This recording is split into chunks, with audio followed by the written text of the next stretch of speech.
Demək dostlar, heç fısıq ağacıdır, qətiyyən sınma, dağılma yoxdur.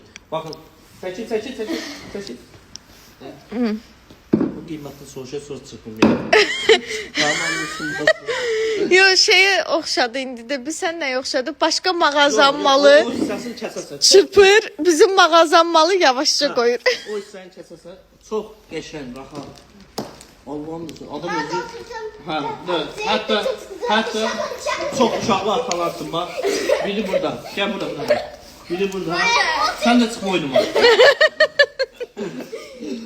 Həqiqətən çox möhkəm, ağır üsullardır. Bax. Möhkəmdir, həqiqətən. Evdə balaca uşaq varsa aşırda bilməyəcək. Qaldır bunu. Qaldır. Gücü sağ. Qaldıra bilmirsən. Çəkmirsən. Qaldıra bilmirsən. Orasını kəsəsən, qaldıra bilmirsən. Nə oldu?